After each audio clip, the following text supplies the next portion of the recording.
देखो नीम का थाना अगला जिला हमारा अभी नया बना है। तो 7 अगस्त 23 को सीएम अशोक गहलोत ने बनाया था। नए जिले बने उसके अंतर्गत आता है।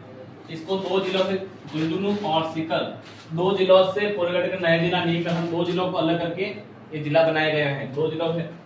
फिर इसके अंतर्गत 4 तो उपखंड आते हैं, 5 तहसील आती है। तहसीलें कौन कौन सी हैं? नीम का थाना, पाटन, श्री माधोपुर, उदयपुर वाटी और खेतड़ी। ये 5 तहसीलें मिलाकर के नीम का थाना बनाया गया है।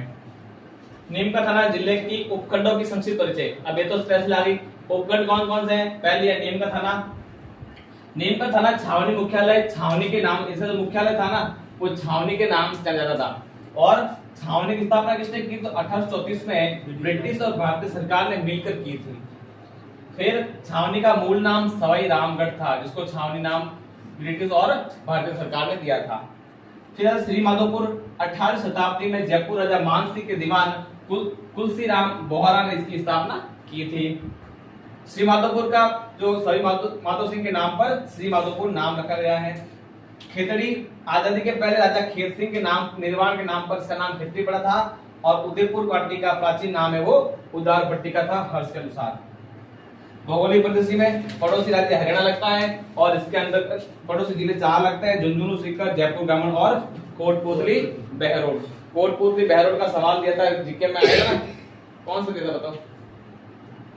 बस गया नंबर आ गया, नंबर आ गया। फिर क्या हुआ? कितना ही रिवाइज करना है? कौन सर? सोचो पहले, सवाल तो पूछो सर। नदी अगला कांतली। देखिए नीम का थाना कांतली नदी का प्रवाहित नीम का थाना में प्रवाहित होती है। उद्गम स्थल इसका खंडेला सीकर है।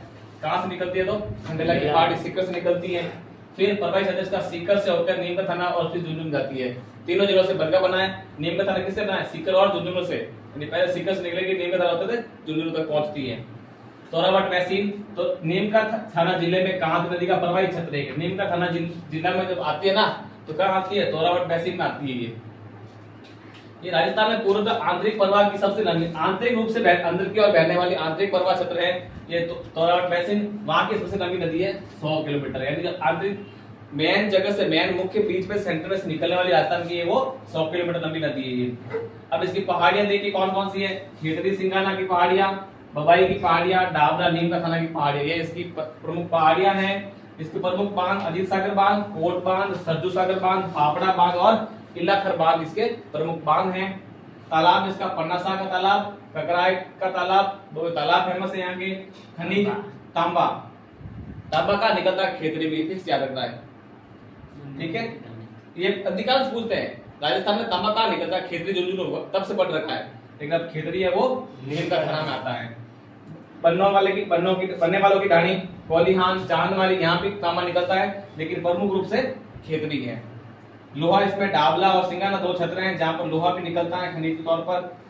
हिंदुस्तान कॉर्पोरेट लिमिटेड संयंत्र की स्थापना खेतड़ी में की गई थी 1967 में। बिनानी सीमेंट का कारखाना नीम का थाना में है। और पहला कारखाना कहाँ लगा था? ये तो बिनानी का लगा है। अब सीमेंट कारखाना पहला पूरा बूंदी में भी पड़ा है। अब तो भूल गए। अभी तो बड़ा ये तो लगा कंपनी का नाम है कि सीमेंट किस कंपनी का लगा था, लेकिन वैसे कहते सीमेंट का पूछे तो पहला बूंदी में। कहां अभी लिखा है देखो। राज्य का पहला फल उद्यान, फलों का उद्यान है वो सरगोट श्री माधोपुर लाखेरी बूंदी में 1915 में लगाया था। लाखेरी जगह पे बूंदी में लगाया था। वो सीमेंट का कारखाना पहला था जब ये कंपनी का नाम लेकिन बिना सीमेंट का कारखाना था वो नीम का थाना और सिरोही में स्थित थी। राज्य का पहला फल उद्यान है वो सरगोट श्री माधोपुर में है। फल उद्यान ध्यान रखना होगा ना, इसका पहला फल उद्यान है।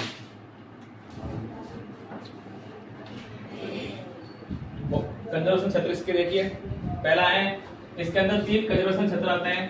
पहला है मनसा माता कंजर्वेशन क्षेत्र नीम का थाना में आता है। खेतड़ी पासियाल कंजर्वेशन क्षेत्र 1 और 2 बसे हुए हैं। हाल ही में लेपर्ड सफारी शुरू की गई है। और विषधारी अभ्यारण्य में रामगढ़ विषधारी अभ्यारण्य में कौन सी है? कौन सी सफारी है? टाइगर है ना, टाइगर सफारी हुआ स्टार्ट की गई है सरकार द्वारा। और तीसरा इसमें कंजर्वेशन रिजर्व है वो शाकंभरी है। यानी कुल मिलाकर नीमगढ़ थाना क्षेत्र में 3 कंजर्वेशन क्षेत्र आते हैं। सांस्कृतिक प्रदर्शन एक दुर्ग देखिए, भोपालगढ़ दुर्ग है, वहां पर एक दुर्ग का निर्माण है, वो 1754 में भोपाल सिंह द्वारा खेतरी में करवाया गया था भोपालगढ़ दुर्ग का निर्माण। फिर यहाँ के मंदिर आते हैं, 5 मंदिर है, 4 मंदिर है। पहला है गोपीनाथ जी मंदिर। इस मंदिर में भगवान राधा कृष्ण की प्राचीन मूर्तियां स्थापित है, बस ये ध्यान रखना, प्राचीन राधा कृष्ण मूर्तियां वो गोपीनाथ मंदिर में नीमगढ़ थाना में। रघुनाथ जी मंदिर, रघुनाथ जी चुंडावत जी का मंदिर खेतड़ी में सबसे प्रसिद्ध और विशाल मंदिर, खेतड़ी का सबसे प्रसिद्ध और विशाल मंदिर है वो रघुनाथ जी मंदिर है। रघुनाथ जी मंदिर का निर्माण पंडित उसकी पत्नी चुंडावती ने लगभग 150 वर्ष पहले करवाया था। फिर इस मंदिर के गर्भगृह में स्थापित श्री राम लक्ष्मण की मूंछों वाली प्रतिमा है। ये इसके अलावा कहीं भी नहीं है मूंछों वाली प्रतिमा राम जी की, लक्ष्मण जी की, केवल एकमात्र स्थान है वो है नीमगढ़ थाना के रघुनाथ जी मंदिर में। इसके अलावा कहीं आपको भगवान राम की फोटो तो नहीं मिलेगी मूंछों वाली कोई प्रतिमा। फिर भक्तपुर मंदिर है वो नानपुरा खेतरी में स्थित है, और हरि सिंह मंदिर है वो भी खेतरी में स्थित है। ये इसके मंदिर ध्यान रखने हैं।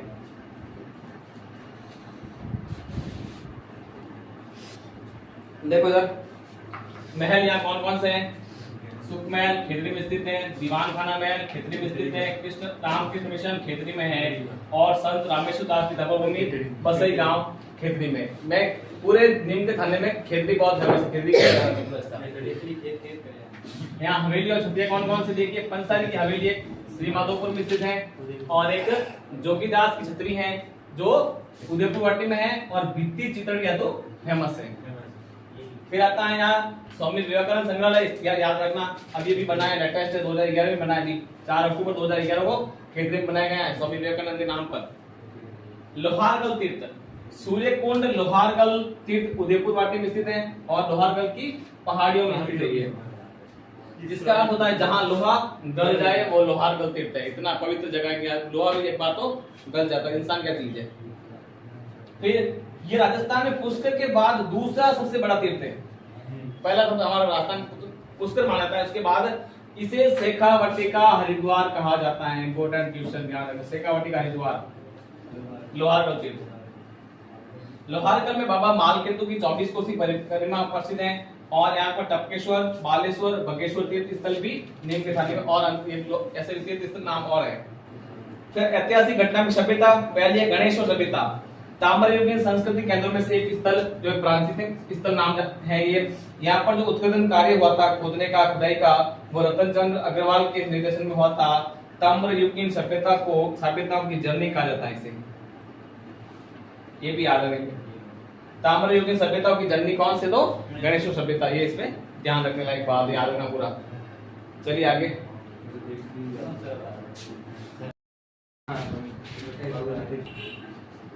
देखो सोलहवीं सभ्यता, लोहयुगीन सभ्यता खेतड़ी के कांत नदी के तट पर अस्तित्व में आई थी। इससे क्वेश्चन ये बनेगा कि सोलहवीं सभ्यता किस नदी के तट पर अस्तित्व में है, तो वे कांत। इसके अलावा इन्हें पूछा कि तहसील में है, नहीं पूछा जाएगा। नदी का सभ्यता है, नदी के बारे में अवश्य सवाल होता है, सभ्यता और नदी का मेन अवश्य होता है। उत्खनन कार्य में अयस्क से लोह बनाने की जो भट्टियां थी, लोह का निर्माण करके तपा करके उस भट्टियों का व्यवस्थित मिले हैं। फिर देवलाला सती माता, 4 सितंबर 1987 को श्री माधोपुर रूप कौर नाम की एक महिला थी जो अपने पति के पीछे सती हो गई थी। उस सती प्रथा में क्या कहता, इस घटना के बाद जो सीएम थे राजस्थान के हरिदेव जोशी, उन्होंने अधिनियम बनाया था, सती अधिनियम 1987 पारित किया था। 1987 में राजस्थान के सीएम हरिदेव जोशी थे, जिन्होंने सती अधिनियम के नाम से एक कानून बनाया था जिसका नाम था सती अधिनियम 1987। फिर भारत सरकार को कानून पर जब भारत सरकार तक पहुंचा तो भारत सरकार ने क्या कहा कि 1988 को इसमें एक कानून की जो संख्या सूची है हमारे कानून की, उस कानून में इसको भी मान्यता दे दी कि ये तो कानून बनाया गया सती प्रथा का, वो हमारे संघीय कानून में भी शामिल किया जाएगा। गोरेगांव खेतड़ी, राज्य का पहला 100 kV सौर ऊर्जा संयंत्र स्थापित किया गया, 100 किलोवाट का जो संयंत्र था वो बनाया गया था। शिमला गांव खेतड़ी, आपको कहीं शिमला घूमना हो तो कहीं मत जाना है, आपको नीम का नाम जाना है, शिमला गांव आपको मिल जाएगा ना। लोग शिमला मनाली जाते हैं ना, आप वहां चले जाना मनाने के लिए। पूरी रेत, हाँ रेती लाइफ क्या हुआ, हमें शिमला जाना है। हेडिंग लाइन क्या है, बस मन को बहलाने का सामान यही अच्छा है, एक ख्याल अच्छा है ना। यहाँ शेरशाह सूरी ने क्या किया था, कुएं खुदवाए थे शिमला में जाकर, गर्मी थी ना, इसलिए शेरशाह सूरी ने क्या था, यहाँ कुएं खुदवा दी ताकि शिमला वाली फीलिंग आए। फिर पाटन का युद्ध हुआ था 20 जून 1790 को, प्रताप सिंह और महादजी सिंधिया के बीच में, जिसमें महादजी सिंधिया थी वो विजय हुई थी। आगे प्रमुख व्यक्तित्व,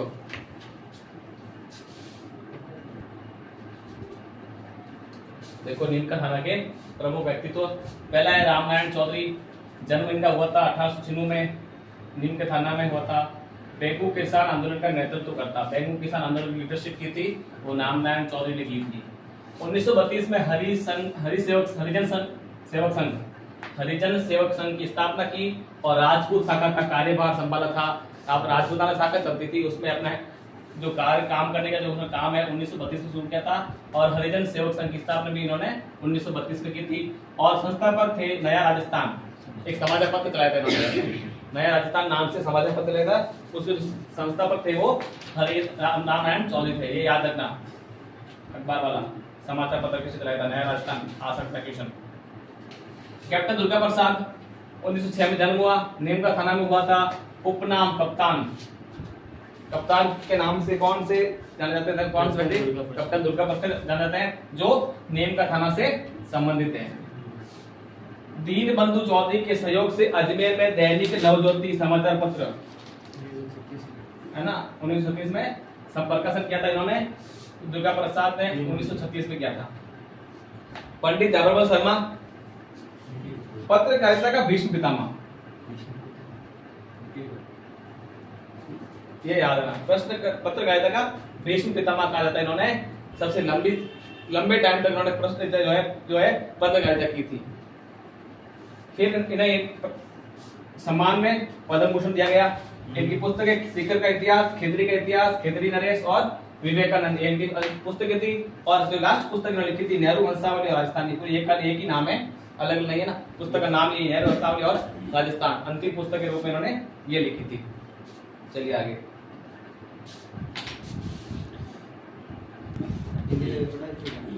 चलो देखो अगला कमला बेनीवाल, ये बहुत इंपॉर्टेंट पात्र है, एक पर्सन है। वर्ष 1954 में राजस्थान की प्रथम महिला मंत्री, महिला को एक मंत्रालय दिया गया था, प्रथम महिला मंत्रालय महिला को अलॉट किया गया था, कमला बेनीवाल का गया। और राज्य की प्रथम उप मुख्यमंत्री अभी तो हमारी कौन है, दिया कुमार है ना, उससे पहले महिला कमला बेनीवाल रह चुकी है। इसका जन्म गोलीगांव नीम का थाना में हुआ था। त्रिपुरा, मिजोरम, गुजरात की राज्यपाल भी रही कमला बेनीवाल। फिर अजीत सिंह खेतरी, 1870 में अल्सीसर से अजीत सिंह को गोद लेकर राजा बनाया गया। अल्सीसर के शासक पहला अल्सीसर में था ये, अजीत सिंह को वहां से गोद लिया गया और फिर खेतरी का शासक बनाया गया। 1870 से 1901 तक 31st ईयर तक उन्होंने खेतरी रियासत पर अजीत सिंह का शासन था। अजीत सिंह ने नरेंद्र नाथ दत्त, कौन थे नरेंद्र दत्त, विवेकानंद जी को नाम सबसे पहले किसने दिया, ये अजीत सिंह ने दिया था, याद रखना है ना, हमें आज तक आपको पता चलता किसने दिया है, अजीत सिंह ने इनको ये नाम दिया था। तो शिकागो धर्म संसद भाग लेने के बाद स्वामी विवेकानंद सीधे पहले खेतरी आए थे, अमेरिका से शिकागो सीधा खेतरी में आए थे। इन्होंने तो भेजा था, इनकी सहायता से गए थे, इनकी सहायता से, अजीत सिंह की सहायता से गए थे वो, और वहां जाकर एक ही शब्द मेरे प्यारे भाइयों बहनों और पूरे भारत का नाम रोशन कर लिया है।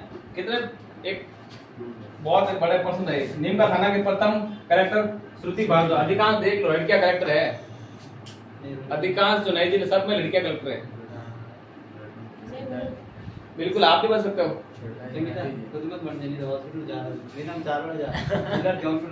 लोग आएंगे कलेक्टर साहब का कहाँ है, दीर्घकालिक अवकाश। और नीम का थाना के एसपी अनिल बेनीवाल हैं। और यहाँ जो विधानसभा के चुनाव में 4 सीटें अलॉट की गई हैं। नीम का थाना, खेतड़ी, उदयपुर वाटी, सीमा जो उपखंड भी है ना। इस तरह से नीम का थाना पूरा हुआ। अगला है हमारा झुंझुनू।